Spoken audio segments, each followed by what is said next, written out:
Hello again, everybody. My name's Austin, and today we're going to be taking a look at another not Lego set. This one is made by 18K, and it's K138, Howl's Moving Castle. This was on there for, I believe, around $80, which is a little much for a set, especially a non-Lego one. But I found it on yourwob.com for that price. And yeah, the instruction booklet that it came with, it only came with this. One thing with yourwob is that they don't come with boxes. They only come with, they might come with physical instructions. Usually they don't. They come with PDFs. This one thankfully came with a very nice instruction booklet. And I really don't have any qualms with the instructions. They were all pretty straightforward. There were one or two cases during the build that were a little bit confusing, but I'll talk about those later. But overall, very easy to follow. The colors were nice. It was very easy to match what bricks needed to go where. And it was a very satisfying build. There were really only one or two cases where I thought there were problems and I needed to solve some problems. But we'll get into that in a little bit. So overall, I really like this set. It went together. It was a little bit of a slower build. Definitely something that goes slowly, but once you're done, you can really appreciate all the effort that went into building it. And it's a real looker. I gotta tell you, it's a real looker. I'll bring you in here in a second to take some beauty shots of this. We can go over some things. I think that it benefits from having some close-ups. But overall, really enjoy the set. And yeah, I'm going to bring you in here.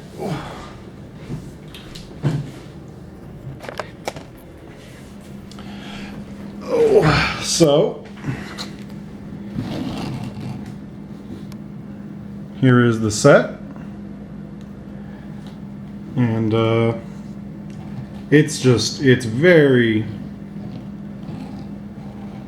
pretty. It has a very wide range of colors and color gradients. They really makes the set pop. It's got a lot of details, a lot of little moving parts. A lot of these pieces are, for example, they're on ball joints, so you can actually move them around. So if you wanted to make like a fan animation of Howl's Moving Castle, you definitely could. Even the barrels move them down, but I don't know if that's just made it easier for construction or if that was a thought that was put into it. As you can see, we've got Howl in his crow form. We've also got Turnip Head right here. Very fun. And we've got some recognizable scenes. This is one of the porches that is seen in the movie, as well as the entrance on the back is seen. We've got his wings, smokestack, the porch that's at the end. And yeah, so I'm sure you can tell by just how much this model is moving, but you can actually remove the moving castle from its little base. It's not stuck on there. And you can have him here. His legs are posable. So you can move them up and down. So if you wanted to, again, make an animation or something about Howl's Moving Castle, you could definitely use this for that. Now, there are some problems that I had during its construction, namely with the feet. You might be able to tell right there that there's like a little ridge right here, a little white ridge right here. That's glue. I had to glue these feet into these studs. This is a stack of studs, and they're supposed to push into this Technic piece. It's a 4-post Technic piece right here. And the stud is supposed to push into that, and that holds it on. But for me, they all just kept popping out, or they just wouldn't really, they would just fall off. They weren't the right size, so I wound up having to glue them. So that's definitely something that you might have to do on yours. I don't think that's a design thing. I think that's just parts quality. It would probably work with Lego quality bricks, but sadly with this it doesn't. There are a lot of little things that are a little bit tricky to get the first try. The lips were one, this bottom lip. I like the look of it. I don't think they could accomplish this shape with any other building strategy, but it is kind of tricky to get it. This is basically a little pipe that's been bent around here, and then it has these Technic spacer pieces basically just put and sitting on there.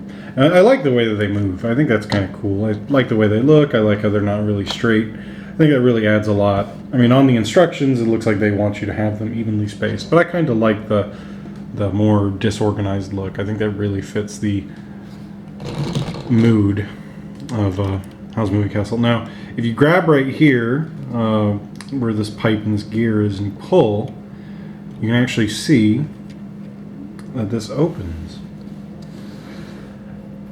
And I know it's kind of hard to see in there, but there's a little table and a little pot, and there's some other little details here and there inside of here. Now there is an option, you can just barely make it out right there, that's a fireplace. There is an option where you can have a little light, and I still have the light, and you can have a little light in there, and if you push a button on the back, on the other side of this room, it lights up. The problem is that I do not know what batteries it takes. It doesn't say in the instructions what batteries it takes. I've gone to multiple stores looking for batteries for it, and I can't find them. So sadly I can't show you that here because I'm just not sure what batteries it takes. But yeah, it'd probably be a bit of a process to go back and put that in now, so that's a little unfortunate. It would have been nice if they had just tossed in a couple of button batteries for that, because that's all I needed. But I can understand maybe that's a shipping problem. But yeah, it's pretty easy to put them back on a stand. You just pick them up, and then there's a hole. Let's switch it down for a second.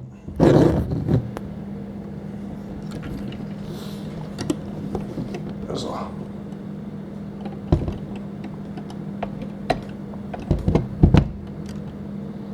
I think that actually did a better job of showing what I was doing than if I kept holding it. There's a little hole on the bottom of the castle that Technic piece slots into, and then bang, he's right back on the stand. And I think the stand benefits it, gives him some scale, gives him some footing, allows you to move the legs a little bit more without having to angle the whole castle. And also you get turnip head. I like a lot of the details. This one's one of my favorites, a little bucket hanging off of the side, and it actually moves. These smokestack pieces also move. There are a lot of moving pieces on this set. This little turbine, or not turbine, propeller can move. The wings can move. Both these pieces individually can sort of rotate, and then the whole wing itself can move. So yeah, there are a lot of great little details, great little moving pieces on this set. I believe even the tongue on the inside of the mouth can move. So yeah, it's just a very, very pretty set. Very fun to put together. A little bit confusing and a little bit difficult on some steps, but I think that if you can overcome those, you wind up with a very nice model. So yeah, overall, very fun. Here, I'll show you some of the instructions so you can see what I'm talking about. But breaks it down very well. Very nice colors. Really appreciate good instructions, and this set definitely has some very good instructions. They don't put too many bricks in a set, or in a step. They, you know, are pretty good about showing what goes where and how exactly things go together. I will say this is a confusing step, so you know, basically this little piece right here that goes through there, and then it connects into that. It connects through the middle, and then when you put that on,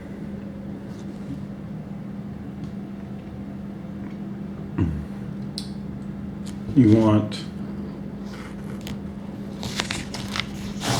that to be facing up. That's what the instruction says. They want you to face it up, but in actuality, you want it to be facing that way, the way that I've got them right now. So when you put it on, just rotate it 180, or just put the whole smokestack on 180, either or. But yeah, that's all I've got.